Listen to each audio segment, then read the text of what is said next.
Hey, what's up, everyone? Welcome to episode 38 of the Podioslave Podcast. It's November 25th, Thanksgiving Eve. Rather than going out to your local bar and yucking it up with all your high school friends, we're doing it live on the air. Well, not live, but a couple days removed. It's Anthony here. What's up, guys? Nate and Tone, how you guys doing? Good, man. I'm feeling good tonight. Yeah, I'm doing good too. Thanksgiving Eve, hanging out with you guys. About to nerd out. Yeah, I feel like we've probably done this before in other capacities, right? Not necessarily podcast-wise, but nerded out on Thanksgiving Eve with a couple of brewskis. I feel like this is something we've been doing for years. Yeah, this time we just hit record and it's not even really structured. I mean, we have an idea for tonight and whatnot, but yeah, this is just natural talk for us. Yeah, geeking out and nerding out. I like your flashback to pre-COVID days, Tone, because I think we were looking at photos earlier, like Facebook memories and stuff like that. We're all hanging out at the bar, and I don't know what was said on those nights, but yeah, somewhere in that tailspin of a few beers, we were talking about something nerd related for sure. Absolutely. We were always doing that, or picking a song at the bar we were at and having it vetoed by the bartender because it didn't fit the vibe or whatever. That happened to me a couple times, I think. Yeah, Touch Tunes. You download it back when you could download the app and you're like, what's an app? This is amazing. Yeah, we're old, I guess. So yeah, lot to be thankful for. One thing we're definitely thankful for is everyone that checks us out every week on the podcast and also on our social media. So if you haven't checked us out there, check us out at Podioslave on Twitter and Instagram, and then email. Hit us up, podioslavepodcast@gmail.com. And if you just want a one-stop shop, go to podioslave.com. Everything links out there. So with that, episode 38, which I can't believe. Yeah. What do we got going on tonight? We've got one big segment that is going to take up the bulk of the episode, which we'll get to in just a minute. But instead of a full-on set list tonight, we're going to talk about a place that's pretty special to us, Bull Moose Music, the Portland store, which is not the flagship. The flagship is in Brunswick, Maine, but the Portland, Maine store. A lot of people have been through that one. It's probably one of the more well-traveled stores in their arsenal.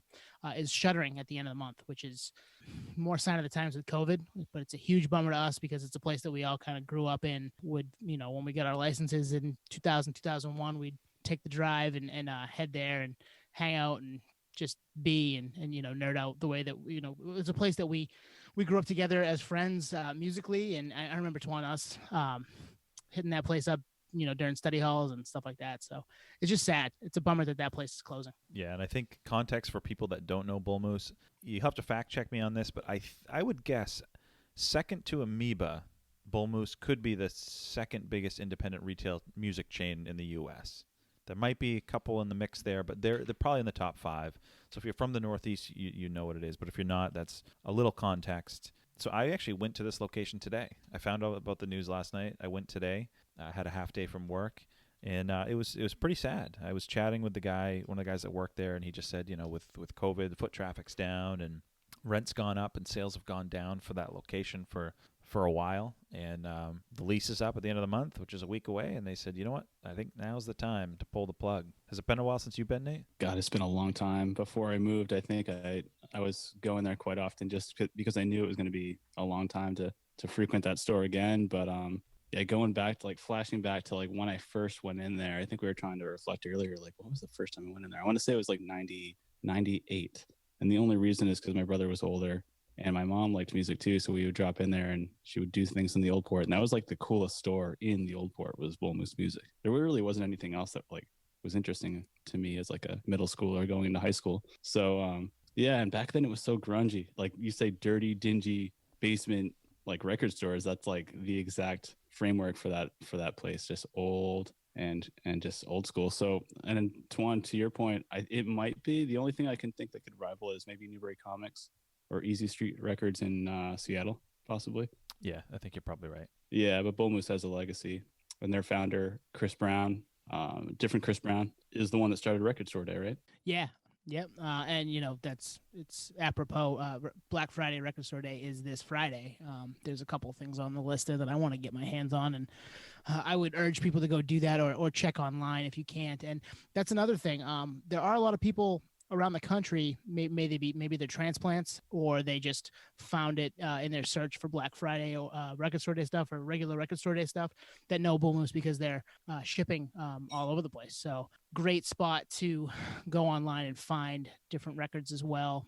When you're looking for hard to find things, they're always good about trying to find stuff for people, and it's just a culture, right? I mean, I'm with you guys. I started going there probably 2000 once friends started getting licenses. I was the oldest, so I didn't have an older sibling to take me, unfortunately. And yeah, I mean, just fond memories of walking. As soon as you walked in, it smelled like Bull Moose. You walked in to your left, the new releases were on the wall there. It was that dirty, dingy basement that had records. It was like you were walking downstairs into somebody's cool, nerdery bachelor pad type place in their basement, like this is the ultimate basement. It's got all these CDs. It's got music playing. I found bands there that I'd never heard before because they were playing it over the speakers. Just an awesome spot, and it's a bummer to see that place closed this month. Fortunately, the rest of their locations aren't closing. This is just a Portland store, but it sucks. It's a place that my wife and I pre-COVID would still go once a week. We'd go out on Sunday, have lunch, and I'd be like, hey, let's walk up to Bull Moose. I want to see what they have because I just love going there. Totally. I remember, obviously, same time frame, hitting it up, early 2000s, maybe probably 2000. When I moved back from Maine, from Massachusetts to Maine in 2007, I would go multiple times a week just by myself on, Friday night. Like, that was my Friday. I would go to Bull Moose and I would just dig, But guys, what was the one thing, and I know you know what I'm talking about, the one thing about that location that just kept you coming back in the early days? I know it, Nate. Do you? I mean, it's a trifecta. You had the old video rental store next to it, Video Port. Oh, no. You're missing out. Bull Moose, inside Bull Moose, right next to the register. Oh, yes. I do know. What is it? The good old free bin. The free bin, baby. The free bin. This was a music nerd's heaven. It was, I'm telling you, free CDs, like promo CDs, like samplers, DVDs, flats, like the 12x12 flats, the cardboard flats, posters. It was basically whatever you could get your hands on, and I never left there empty-handed. No, even if you didn't buy anything, right? Yeah. There was something in the free bin. You're like, well, this is free. I'll take this with me. And I mean, I've got one of Nate's nerdery bins right next to me here, and it's full of stuff from the free bin and other places as well. But I have a few of those bins myself, kicking around of just things that I picked up while walking into Bull Moose one day. It's like that was. When you're 16, you don't have a ton of cash. Like, oh, wow, this Rage Against the Machine tape, VHS tape, I'm taking that. That sounds awesome. Yeah. Eminem All Access Europe. I got a few of those. We all had a stack of those. I was going to say, I think I have like 20 of those, yeah.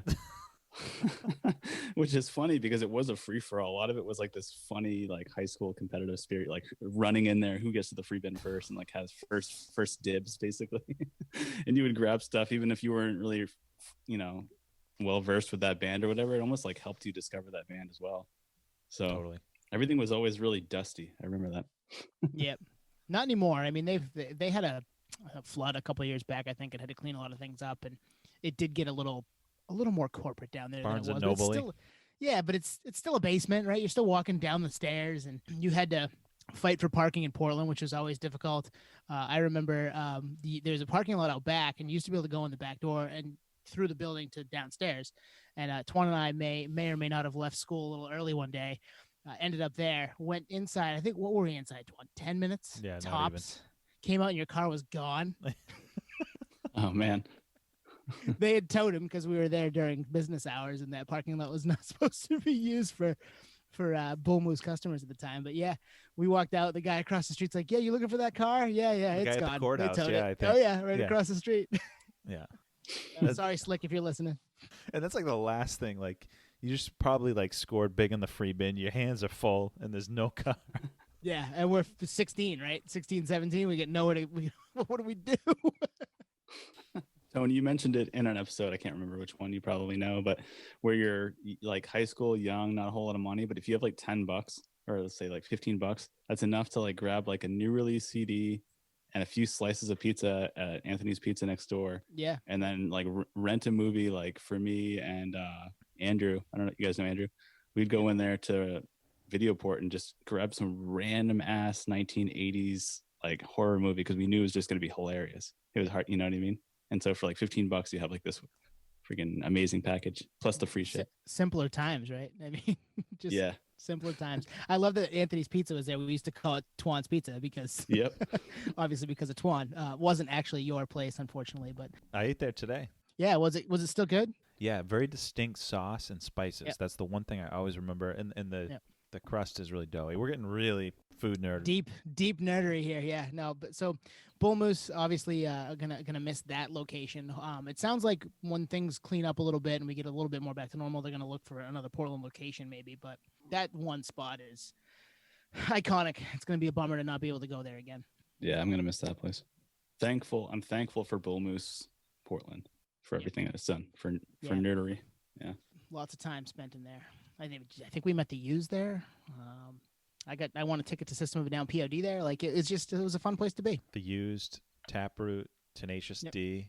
Tenacious D, yep. A couple in stores, which I can't even remember who. Jeremiah Freed, I think. Yeah, yep. Portland band. Yep. But yeah, I think the theme here is we're sad to see it go, but we're very thankful, and that's the theme for tonight. If you want a visual, go check our Instagram. We did post about it today, and Twan took a bunch of pictures of the layout down there now. A little different than it used to be back in the day, but still home. So go check out that if you want to get a little visual to go along with this segment. So speaking of segment, do you guys want to get into the segment? Let's do it. Let's do it. Yeah. Don't have a full-on name, but you guys watch football, right?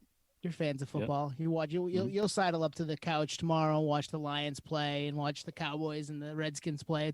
Or not the Washington football team, excuse me. And you'll be thinking about Fox doing their turducken, right? They love that turducken. They give out 6 turkey legs and duck and chicken legs or whatever. Well, this is Nerducken tonight, baby. We're getting after it. Hell yeah. Fantastic name for hopefully a fantastic segment here. So what's the gist here, Tone? So we're going to pick 2 bands or artists, pit them against each other, and argue like we're at the Thanksgiving table. And we're going to get rid of one of them. We're each going to say, yeah, no, I like this one over that one. The other one, poof, they disappear from existence. If you had to choose one, who's it going to be? It's going to be like you're sitting at your Thanksgiving table listening to people argue. It's going to be just like every other year. And they're not random pairings. They're bands that have been compared to each other in the past. Yep. Maybe, I think definitely all from the same genre, same time frame-ish. Maybe shared members at one point. Who knows? Yeah. I like this. It's very polarizing, right? Just like everything else in the world. So it's kind of perfect. Yeah. But you know what? We'll probably end up agreeing on a lot because we typically do. But I'm sure we'll have some arguments and disagreements in there. We prepared 5, but we could go more. And yeah, that's the theme. Whoever you don't pick, the other band, artist, or group, their catalog, it's like it never exists. It never existed. So it's tough. You guys want to get into the first one? Yeah, the first one's going to be hard the first one's going to be hard, I think. Yeah. First one is Pearl Jam versus Nirvana. Uh-oh, Nate. Ooh. I think you should lead off, Nate. Who give us some of your highlights from both. Man, this is probably not going to come as much of a surprise. I'm going to vote Pearl Jam on this one. I'm a legacy fan. It was one of the first bands that got me into music, especially rock music, I guess it'd be considered. And, changed my whole perception on what music is because of their versatility and genius guitar work and obviously vocals with Eddie. It's a well-rounded band in terms of sound. I think we were doing an appreciation for, what was it, Versus the other day? Vitology. Had an anniversary last week. Yep. So that record's got some rockers. It's got some arty songs. It's got some not so much ballady songs, but kind of folk type songs. And for me, that was just like, man, this is an encyclopedia of music appreciation, and then kind of span from there and find out what their influences were. So it was really helpful for me to find a band like Pearl Jam to discover music in its full spectrum. So for that reason, I'm like, okay, I really dig this band, and I've been following them since 95. So therefore it's very grassroots. 95 is before I really was even a nerd. I was just kind of like figuring it out. It's like reading comics or something. You like it. You don't really know what it is. The opposite of this is Nirvana, right? So Nirvana is obviously well regarded as a titan in the music industry or music history. And you got Kurt Cobain, who's a poet regarded as like the godfather of that scene. So It's extremely tough. But even then, so let's say I got into Pearl Jam in 95. So Kurt had died in 94. I was always more of a Pearl Jam fan, even though I'd kind of been a little bit late to the boat. Had he not died, I think I was still kind of pro Pearl Jam. And I liked Nirvana for what they stood for, but it wasn't like I wasn't obsessed, and I knew there was hype and I liked it in the songs. And obviously my first CD was the Unplugged album, which I've talked about on another episode. But yeah, not to make it super long-winded, but I'll have to go full on Pearl Jam for this one. So I'm gonna lead with the punchline here. For me, it's a hard keep Nirvana. I do like Pearl Jam, but I'm not obviously not as big a fan as you, Nate. Like I've owned a couple albums over the years.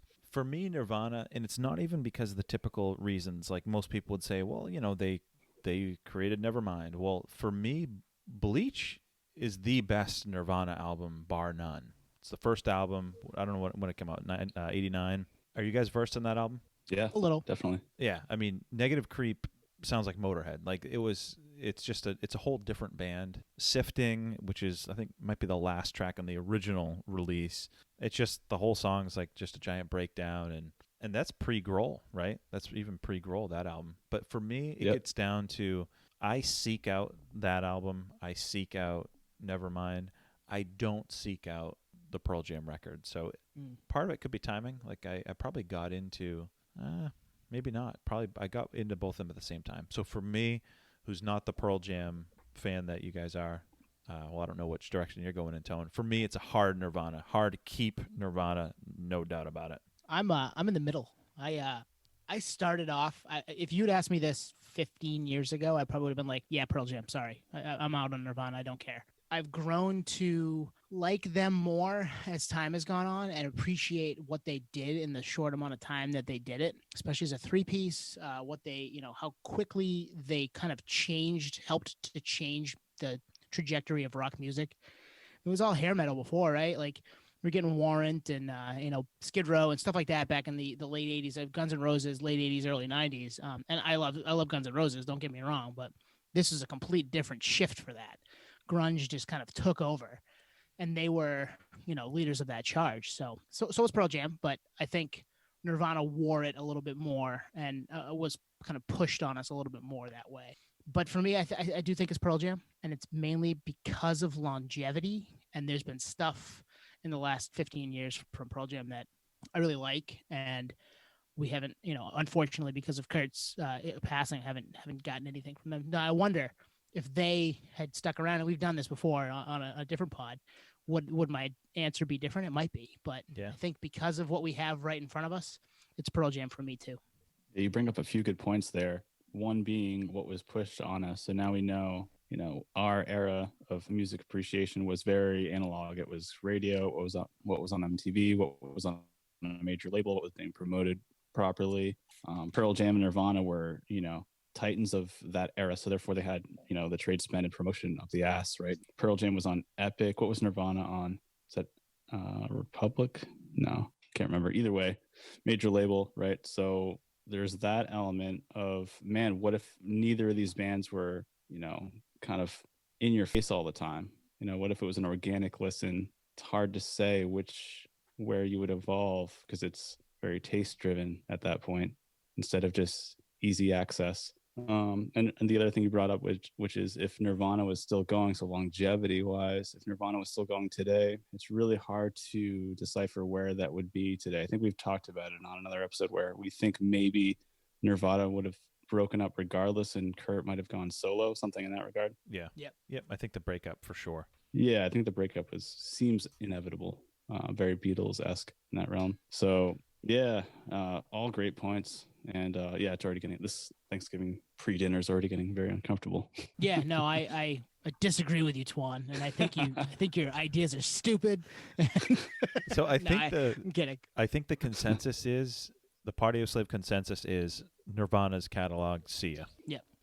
Unfortunately, and that would be tough. Yeah. I mean, that's a tough go, because there's some bangers in that catalog. So I'd be, and formative records for me too. That live record that Nate talked about, a big one for us. So that'd be tough. Unplugged. And yeah. Twan, you said Bleach. That's kind of how I referenced Modest Mouse with like their best album being what is it? Strange Crowded West. Yeah, exactly. It's such a garage band sound album, and it's very Yep. somewhat obscure compared to like, you know, good More things for polished bad stuff. Yeah. yeah, stuff that everyone knows. So therefore, like, I understand where you're coming from, because it's like, man, the roots of this album, the roots of this band, you know, they became huge, but this is real. This is where it's coming from. So that's actually why I chose that Modest Mouse one. And so your reference to that with Nirvana gives it quite some grounds to it. So Yeah, I keep coming back to that album. Where Pearl Jam, I just don't come back. I mean, I don't think I turn it off, but I'm just not the fan. Yeah, fair enough. All right, next one. What do we got? Next one, yeah. Round 2. The Cure and the Smiths. 2 bands that do get pinned against each other, which if you listen to them sonically, it makes sense why they would get pinned together. Yep, absolutely. yeah. So Tone, why don't you lead? I'll lead off.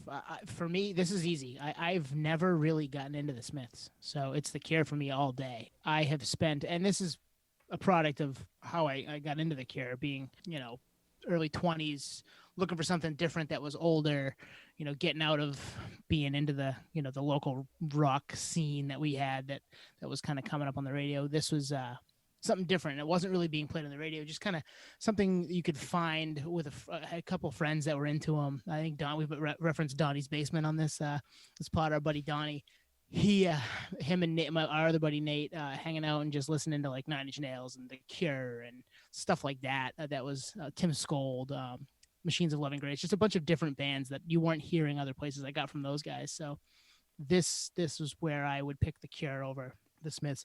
I do know a few Smith songs. It's never clicked for me, and I've never really spent much time with it. Whereas there's some great Cure songs. I love Blood Flowers.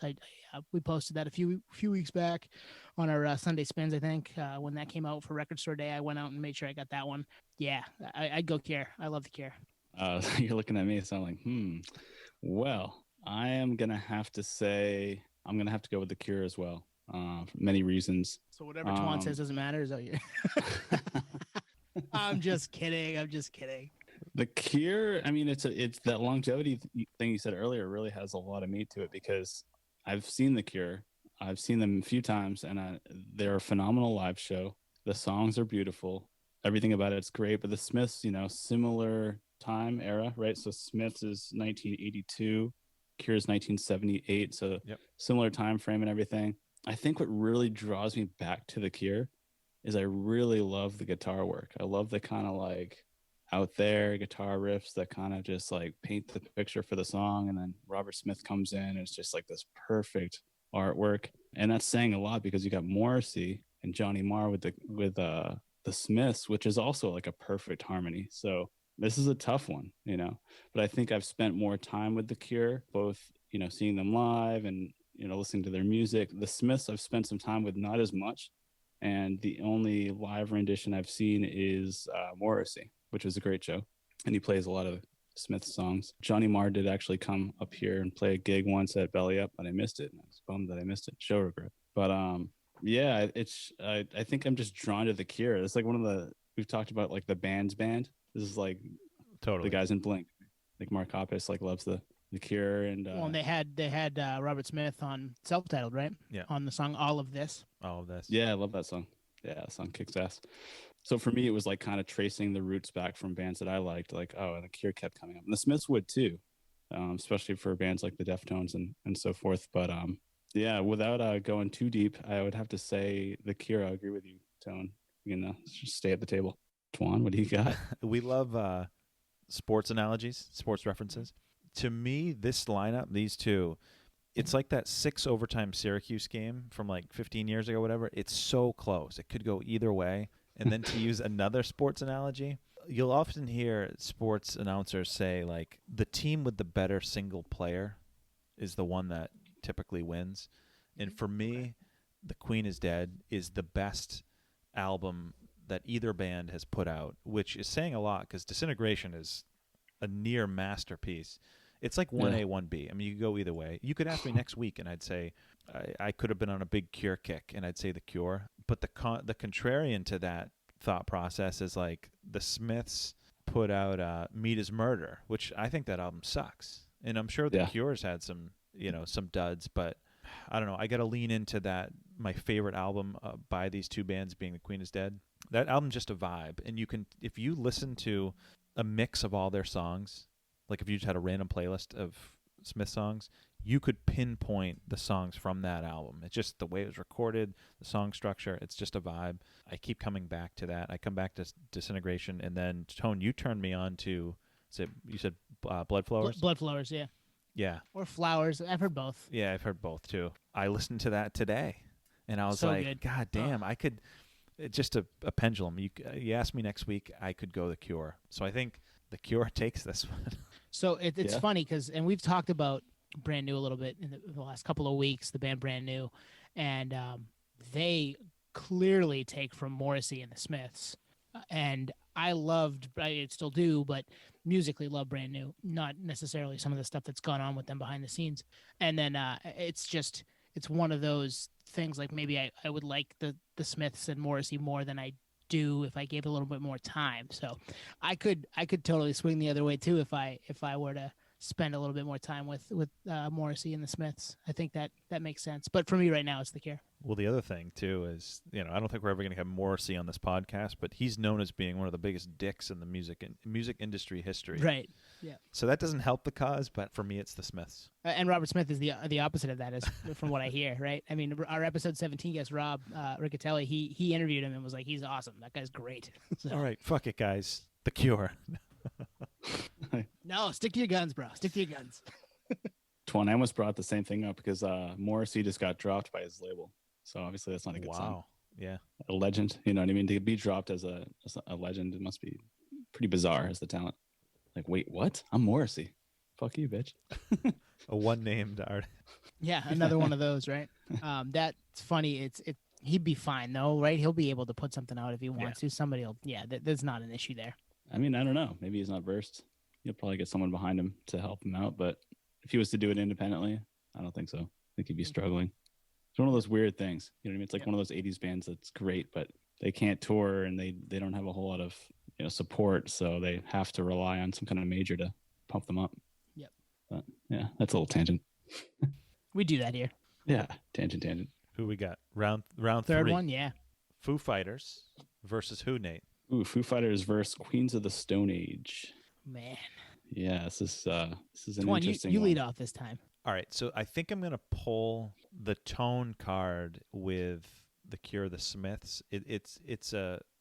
My vote is Foo Fighters to keep, and it's mainly because I probably just haven't spent enough time with Queens of the Stone Age. What I've heard, I've liked, but at the same time, maybe I didn't like them enough to choose them over, like today. I chose to listen to the Smiths, you know what I mean? That type of thing. And then I almost get back to that same sports analogy where it's like Foo Fighters put out Color and the Shape. They put out Nothing Left to Lose. It's hard to top that. What I've heard from Queens doesn't top either of those. And it could just be time spent or it could be music taste. I don't know. For me, I could live the rest of my life without the Queens catalog. I mean, I could live the rest of my life without the Foos too. But out of those two, I would say see ya Queens. Tone's thinking. Yeah, this is a really tough one for me. I love both bands so much. And you're right, the Color and the Shape from the Foos is an all-time record. It's probably a top 25 record for me, all time. I just love that album. No skips, great all the way through. Dave Grohl in his element, really playing everything, right? He he had a band together and was like, yeah, none of you guys can hack it. I'm just going to play every instrument on this album. So it's just so good. But that being said, I think I'd take Queens. I think I've spent enough time with both that I could pick Queens of the Stone Age, and it would be really, really hard for me. But I do love Queens of the Stone Age, and pretty much the entire. There's one album in there. I don't love Era Vulgaris. There's some songs on it I really like, but it's a little weird and out there for me. But the rest of the catalog I love, and I think they're still making great music today. Whereas I think the Foos maybe a little bit have fallen off comparatively. But yeah, I think it's Queens for me, and it's tough. It's a tough one because I can't. It's hard to say goodbye to the Foo Fighters. Man, as you were describing it, I'm just in this crazy dilemma, a life dilemma, trying to figure this out. I already starred one as being the one, but and now you're not sure. I'm looking at their Wikipedia, Foo Fighters, that is, And I'm just like, well, here's how it goes. So for Dave Grohl, for me, is, just one of those people I really admire, in every sense of the word. Super nice guy. Met him a few times. Extremely talented. But above all, and I think we've talked about it on here before, is just like, ruthless work ethic. And he works on other albums. He sessions a lot. He's a drummer. He's a singer. He's a songwriter. He makes documentaries. But it's all coming for, it's like, it really spells out nerdery. What he resembles is very much nerdery. The way he talks, even, I love interviews with him because he's super hyper, but he talks like a nerd. Like he's just doing it for the nerdery always. So I really admire that. And I think it's important for the industry to recognize that someone like him doesn't really need to be doing anything that he's doing. Like he could have called it a day with Nirvana a long time ago and just hung out. So to jump into another band, his own bands, essentially like a solo band at first, and became a full-on band to make this timeless music is, I'm looking at it like, man, there's so many good records. But with that said, even with the longevity, there's some misses. And for that reason, it really, in a weird way, doesn't take away from the legacy, but it makes you realize that, man, like you can be this powerhouse, but sometimes you gotta either let it sit for a while or do something else, which he's done, right? So he's been in Queens of the Stone Age. This is why this is such a weird one. He's the drummer. Yeah, I was gonna say we'd still get Dave if you got rid of the Foos, because he's in Queens of the Stone Age. He's been in other bands. He's he's drummed for Nine Inch Nails. He's done some stuff. So yeah, he's the drummer for Songs for the Deaf, like one of the best Queens of the Stone Age albums. And he's kind of done some other work, kind of like other credits on different Queens albums. Like I think he was sessioning for Joey when Joey was kicked out after Era Vulgaris, things like that. They're very tight, both Josh Homme and Dave Grohl. So I was into Foo Fighters before Queens of the Stone Age, so there's that as well. But I don't know what it is, but I really like the mystique and branding, I guess you'd say. It's a weird way to say it, of Queens of the Stone Age, both like optics and, I mean, it just seems almost like this fictitious, like almost like, I don't even know how to say this, like cliche but not cliche band that was supposed to happen, and it like fits this like niche that like someone had to do this. They have an aura about them that like it's almost like they're not real. Yeah, I know what you're saying. Yeah, they really, and that probably stems from them being, it's Josh Homme pretty much throughout, but having other band members and other people even singing on songs early on, like Nick Oliveri and Mark Lanigan, to different band members playing different instruments throughout, like having Dave drum on one and having other drummers in different records. It's kind of like a traveling carnival, and it doesn't feel quite real with Josh kind of leading it up, but it doesn't feel quite real, where the Foos have been, a solid unit for quite a while now. Yeah, you kind of framed it perfectly. It's kind of a traveling band. It was always Josh, just like Foo Fighters was always Dave with a backing band. And all the guys in Foo Fighters are amazing artists. And all the guys that have kind of revolved through Queens of the Stone Age have all been fantastic A+ artists, drummers, guitarists, everyone that's kind of funneled through that band. And all the special guests, like you said, Mark Lanigan is one of my favorite vocalists. He's done some guest spots. Sings my favorite Queens of the Stone Age song, which is odd considering how many there are that he doesn't sing. Which one is that? In the Fade, man. In the Fade. Yeah. Great song. Hell yeah. It's funny you guys say the aura, because if you know of Queens of the Stone Age, you know exactly what you're talking about. If you don't know Queens of the Stone Age, you have no clue. But like, if you know, there is an aura about it where it's, I don't even know how to describe it, but it's there. So we still don't know who Nate picked. Give us a hint, bro. I'm dragging this out because I'm really right on the edge. Like, man, this is like, if I'm friends with the guys, or if I'm like, this is gonna like, you guys are gonna like kick me out of dinner or something like that. Like, which one do I pick? Like, I'm looking at both the records. You're a crazy uncle right now. They have an emotional connection to both. But all in, I'm gonna have to say Queens of the Stone Age on this one. This is super tough. So you keep them? Extremely You keep Queens? I keep Queens, and I say Foo Fighters, yeah, it was real. But just stay with Queens. I got a mind bender for you. If there is no Dave Grohl, how do we even get Queens? He was big on the Caius train back in the day when he was with Nirvana. He was like, listen to Blues for the Red Sun, listen to Blues for the Red Sun. You get this bunch of videos of him talking about, listen to Caius, they're my favorite band. And he kind of helped push them into the mainstream a little bit. and then from Caius comes Queens of the Stone Age, and Dave obviously being part of that kind of traveling circus carnival that they are. So maybe we don't even get them without Dave. So maybe you getting rid of us getting rid of Foo Fighters, Dave, means we get rid of both. What if Dave Grohl was never born? Remember? Exactly. Yeah, this turned Channeling into one episode Yep. 3 or whatever it was. I don't know. Only these guys can see it. My eyes are like spazzing back and forth, like in deep thought. Like, wait, oh my god, mind overload. Like I don't know what's going on. Yeah. So I'm So sensing yeah, a that could trend. happen. I'm sensing a trend. I know. Yeah. I'm and it's the not on minority. purpose. Yeah. It's not on purpose. I think we're gonna be majority on a couple coming up here. I think. I'm Could be. guessing. I don't know, but I'm guessing. Could be. Well, here's another little like bender or whatever. It's hard for me to even put these two in the same kind of like Clash of the Titan type thing. Like, I really think it should be like Queens of the Stone Age and another band. I don't even know. I was gonna say Clutch, like Stoner Rock, like something that is more in the same realm. Foo Fighters is, but it's not at the same time. Foo Fighters is more. You could even put Foo Fighters against like Weezer or something. Yeah, Weezer or Kings of Leon or someone that like came up through the 90s. Actually, I guess Kings of Leon was late. The earlier, fact that but- it was so close, though, tells me that it was a good pairing. Great pick. Yeah, true. Yeah, this is tough. All right. Going Queens.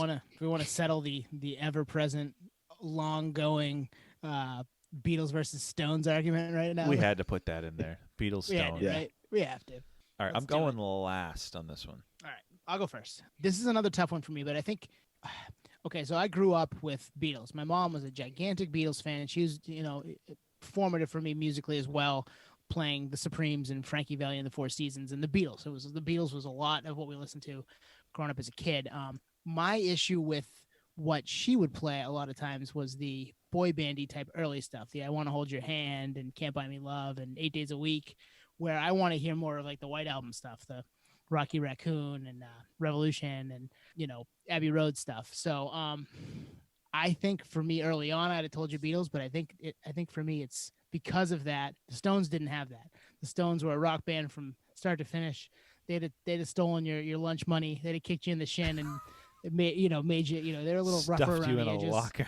Yeah, I'm going with the Stones just because I think it has to be them. Even early on with Satisfaction and stuff like that, they were more for me.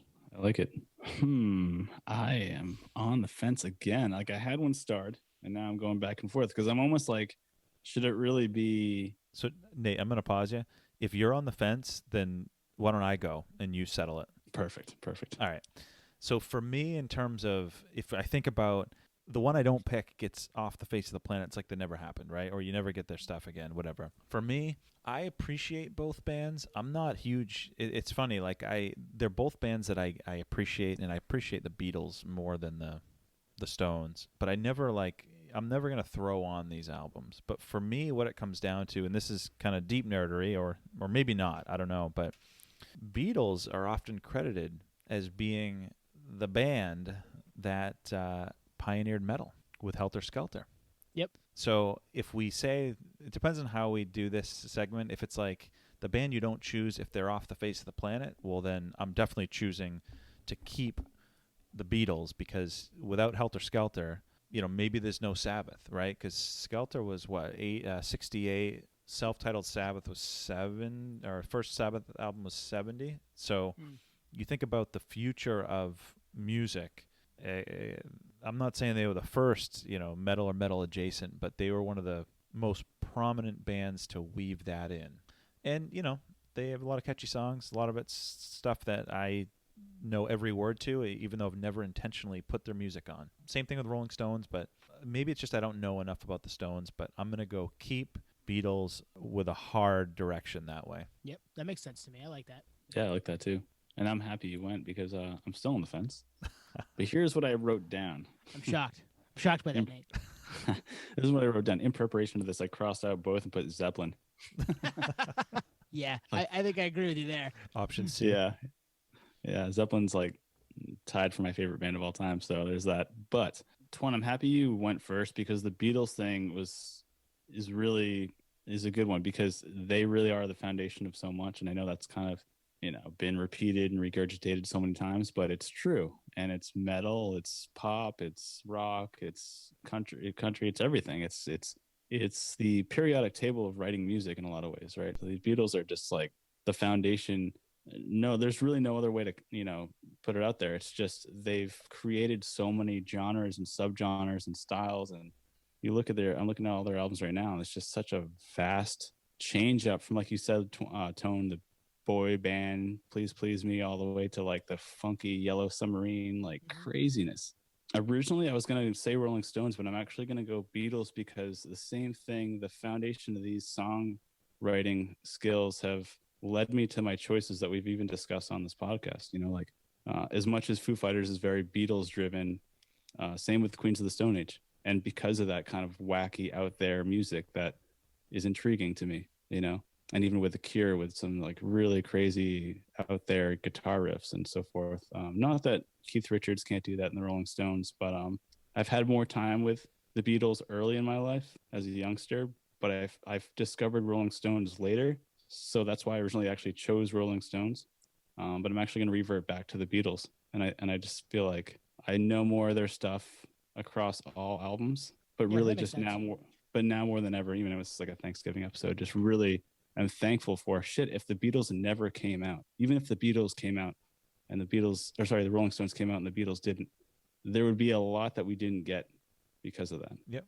So there's a compounding effect from Beatles being who they were to make everything else kind of happen. It's almost like the Beatles helped, like took the globe and just kind of expanded it threefold. So yeah, Beatles for me, I guess. They were out around the same time as the Stones. I'm surprised that the Stones don't get that more than the Beatles. Not more, but get that more than they do. They do, yeah. Right? Because it's like they clearly weren't influenced by the Beatles because they were out around the same time. So, and maybe they were in bits and pieces. Same for the other side, but it's surprising to me that they don't. You always hear, heavily influenced by the Beatles. You don't always hear heavily influenced by the Rolling Stones, which is just odd to me. Tangent off of this segment, but I've never heard that ever. Right? It's always the Beatles, always, always, and they did probably try a little bit more different stuff, and the Beatles were a little more all over the map. Like go listen to Sgt. Pepper's. There's some funky weird shit in there, and it just makes sense that maybe that's the reason. But you've just never heard. Heavily influenced by the Rolling Stones, I guess, maybe because they were a straightforward rock band for the most part. Yeah, that's a good one. I'm glad you sided with the dark side. Are you the dark side? I'm the dark side. Yeah, I'm the the villain. I think the next one's going to be tough too. I think that could go either way. It's going to be tough. You want to get into that one? Yeah. Yeah, we're going to switch genres. What do we got? Jay-Z versus Nas. And Nate, you're going first this time, so we don't have to wait for you to pontificate for an hour. Oh, wait, you might anyway, but I'm going to anyway just for that. I hope you do. Both from New York City, both 90s OGs, right? Yep. Jay-Z 1986, Nas 1991. So another longevity thing there with Jay-Z, the Hove, Sean Carter coming out earlier. This is one of those weird things again, kind of like Dave Grohl. Like I admire Jay-Z so much. Sean Carter is one of my business idols, and that has nothing to do with music. So obviously it's kind of on the side, although his music is very much his business, right? And that's obviously a lyric of his. So I like everything he's done. I like all his albums. There's some misses in there. There's some things that don't really hold up long term. That was kind of like that era, right? The flashy rap thing. He kind of went through that phase. But there's the really poetic Jay-Z as well. The fact that he can write or rap in real time is pretty impressive. Whether that steers my direction is really not, doesn't really amount to much. I think it's fantastic. Overall, though, we have talked about Nas on here before. When the whole Battle of New York thing was going down with like who's the best rapper of all time, it was kind of centralized around Nas and Jay-Z coming out of New York. I always sided with Nas because I liked Nas better as an overall artist. So as much as I like Jay-Z as like a business mogul, I'm like, man, this guy is fantastic. I really like his delivery and the way he presents his things, and the music's fantastic, but Nas hit me differently and I think holds up longer across all albums. And therefore, if I had to pick and Jay-Z never existed in the music world, I would be okay with that and go with Nas. And if Jay-Z was some kind of business mogul, that'd be fantastic. and kind of get the best of both. I get like my nerdery in two different sectors. Yeah. You know. So yeah, I'm gonna go Nas for this one. Yeah. Sorry, Jay-Z. So I'm gonna go next. I have this is tough. My brain is playing tug of war right now. The early Jay-Z's Reasonable Doubt is untouchable. We've talked about that here before. It's been a few months now, but Reasonable Doubt is untouchable. Illmatic and It Was Written also untouchable. And then Jay-Z's The Black Album is untouchable. So they both have, to me, 2 or 3 just straight through amazing, awesome records. And Nate, you bring up the Battle of New York stuff. Nas won that, right? that Ether is off Stillmatic, just a friggin' bodying of Jay-Z. Just destroys him. Well, that's subjective. That's subjective though, because no, I agree. But but in the polls, like the whole Source Awards and everything, like they crowned Jay-Z as the best rapper at that time. I think there it was Nas, but I think, and this I'm gonna borrow this from Twan a little bit. I think I come back to Jay-Z more. I think if I'm I want to put something on, and I want to feel a vibe from an album, whether it be Reasonable Doubt or the Black Album, which came out 8-10 years later. I think I go Jay-Z more frequently than I come back to Nas. But then we talked about Nas last week, and I listened to some Nas stuff, and I was like, oh man, he's just amazing. So I think it's Nas is the better lyricist. I think I keep Jay-Z because I think I like his music more, if that makes sense. So this is the perfect setup. And this one, I'm going to do my best to articulate it because it probably won't even make sense. Nas is, after I say this first sentence, you guys are going to know where I'm going. Nas is my favorite rapper of all time. He is. He's my favorite, like you said, lyricist. There's a butt coming. Spoiler alert. He's untouchable lyricist. He holds that place for me where he was like one of the first rappers I really got into with It Was Written, and then like we even talked about this last week. But there's the but. But with this segment, it's about who you can live on with, and who, if the catalog doesn't exist, that's the end of it, right? And you're left with the other person. And I go back to Jay-Z's my pick. Spoiler alert. Jay-Z's my pick. And if you look at the catalogs, Jay-Z has filler, no doubt. Kingdom Come, American Gangster did not do it for me, and it didn't do it for most people. But I think I like American Gangster, just throwing that out there. You do like it? In 444 was just okay, but there's less filler than Nas. I mean, you have Illmatic, It Was Written. I Am and Nostradamus did not get it done for me. Stillmatic, he brought it back. God's Son, Street's Disciple, and Hip Hop Is Dead, and even Untitled was just okay. That Nazir EP with Kanye sucked, and King's Disease, the new one, was great. So it's like, do I accept maybe 3 good albums for Nas, even though they're phenomenal, or maybe 7 or 8 with Jay-Z? So I'm gonna keep Jay, and that's just how it goes, I guess. The dynasty moves on. Rock La Familia, yeah. Which is not a good Jay-Z album. Well, that has changed the game on it, though. There are good songs on it, but Parking Lot Pimpin', isn't that on that? Yeah, it's got its moments. But like you like even like The Life and Times of S. Carter, it's got like 2 good songs, but one's Big Pimpin'. Like, right? Yeah. What an amazing song, right? So yeah, I don't want to live in a world where there's no Big Pimpin'. All right, I got some thoughts here. One thing that came to mind is this, and you all have good points. This is Thanksgiving dinner. It's already uncomfortable. We're already fighting. I'm uncomfortable. I need an adult. First of all, Hip Hop Is Dead. You didn't like that album from Nas? I love that album. I love that album. That's the one that has Black Republican on it with Jay, right? Yeah, I think Hip Hop so. Is Dead. Yeah. I bought it in the moment, and yeah, I'm looking it up right now. Black Republican with Jay. Yeah, I mean it was okay. It was just okay. Okay. Well, that was kind of a segue on what I was going to say, just to say it. But what I was thinking about for Hove or for Jay-Z is kind of like you can call him Hove, Nate. Your boys. Hove. Yeah, we're buddies. I've met him 3 times. I'm waiting for that. We'll be doing business together. Jay-Z, I love, but for the music and the artistry, sometimes I compare it to I love what he does and what he represents, but some of that filler you're referencing, Tone, reminds me of a punk band that's writing teenage punk songs in their 40s sometimes. So when he's always referencing slinging, cocaine or whatever, like his hood days back in the day, it seems like it's like repetitory throughout the albums, even like present albums. It gets a little like redundant over time. It's like, those are roots and it is what who you were and where you became. But you can only like use that line so much, when you're like a 40-year-old writing a song about being 16-year-old in high school. It just doesn't really work. Multi-millionaire and married to Beyonce, and his life changed a little bit from when he was selling. I used to sell OZs of Coke, and now I can sell a few CDs. Yeah, exactly.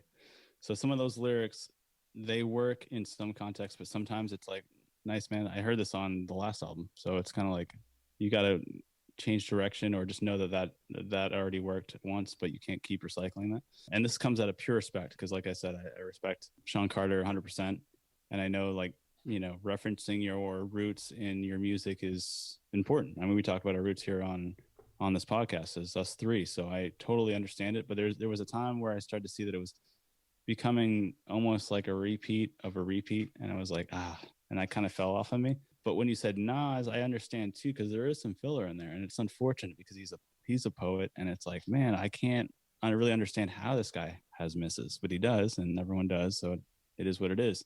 So there's that weird thing, if Nas just had like a direction, if someone just said, hey, you should just write an album on this concept, he would probably slay. He would probably kill it because he would just be focused on that thing. So, there's some fall offs and unfortunate things with really both artists. But I had to bring that up just because it was something I thought of with Jay-Z. It's like, I think he's gone into these different ventures for business because he's so talented that music is kind of, where he came up and what he's known for, but it's not even really his biggest specialty. He's a business mogul, Yeah, he's just a mastermind. With a B. He's a mastermind, yeah. I'm not a businessman. I'm a business, man. Man, yep. I check cheddar like a food inspector. Yeah, no, but I think that the overlying theme here is that we wouldn't want to get rid of any of this. We're thankful for all of it, right? Absolutely. Yeah. We're just saying, in a hypothetical, if you had to get rid of one of them, who would it be? And those are the picks that we came up with. And Jay, I think Jay won that one just because Twan and I stuck with him. But talk to me in 3 weeks. I might change my mind there. That's the best part about music, is it's all subjective, and we all have our own viewpoints and like to take them to the Thanksgiving table and argue about it. I can't wait to do this tomorrow with my in-laws. We're just going to argue music. Actually, no, that's not going to happen. So they're not nerds. They are, but in different ways. Yeah, not the scale. Not enough to make a podcast about it. Yeah, and then have 40 episodes almost. So we prepped those 5. You guys don't know I'm going to do this, but I have a bonus one where you guys can't give any reason why. You just have to say the band name you'd keep, and this is intentionally for you guys. Okay. Do you want to do it, or you want me to save this one for the next time we do it? No, let's go. Let's do it. Yeah, I like it. All you can say is the name. 9 Inch Nails versus Tool. Ooh, a Tool. That was hard. Tool. To keep? Tool to keep? Tool. Yeah, we'd keep Tool. Yeah. I want to know why, but I'm not going to ask. That was hard. As quick as we answered, that was fucking hard. Yeah. The image that went through my head when you said that was stabbing 2 screwdrivers through both my knees and taking one out like, nah. So you're watching the Happiness of Slavery video? Is that what? Do you guys have any bonus quick hitters? Oh, man, I had Pac and Biggie, but I mean, that's a tough one too. It would take some time. Okay, I'll ask you guys. Just say it. Well, we can get into it at another time, but Pac versus Biggie. Ooh. I'm keeping Pac. I'm going Biggie. I'm keeping Pac as well. And that's tough. That's tough. Oh, yeah. It's 1A, 1B, 1B, 1A. You got one, Nate? Yep. Blink or Green Day. Yeah, that's tough. With no qualifying it? It's hard. It's just yes or no, yep. Or one or the other, yeah. Yeah, it's tough. Blink. And that's hard. I'm keeping Blink as well. And that was decided. What about you, Nate? Before you even said it. Yeah, I'm going to go Blink as well. Yeah. That's nice. hand hard. That's the only one we've agreed on. That is the one that we've agreed on with. Which is so close. Like you asked me, it's like, but like in one ear, it's like, dude, Insomniac, what are you doing? It's like, yeah, exactly. Yeah. Oh, and I mean, one of my first records was Dookie, and listened to that ad nauseum. But then like 3 years later, I have Enema of the State, and I listen to that a million times. So it's tough. That's tough. I get nothing else. No, that's good. That was we can end there. We hope everybody has a happy and safe Thanksgiving. You're probably going to hear this the day after or after, depending on when you find us. But hopefully you had a great Thanksgiving, and stay safe out there. And we'll do this again next week. We got some stuff in the pipeline we're excited about, and we can't wait to get back on the mics next week and do it for you. Yeah, man, you nailed it. Yeah, well said. I'm thankful for you guys. Thankful for all the people that have listened. We put this together out of passion for geeking out, and we get into these conversations, kind of nerd out on music, and it's good to know we're going to end on a high note that we all agree that Blink is, I guess, universal. Everyone likes Blink, so yeah, something to know, something to remember. Blink doesn't like Blink, but we like them. Yeah, exactly. Good call. Hit us on the socials and the email. We love you guys. Thank you. We'll see you next week. Peace, podheads. Peace. Cheers.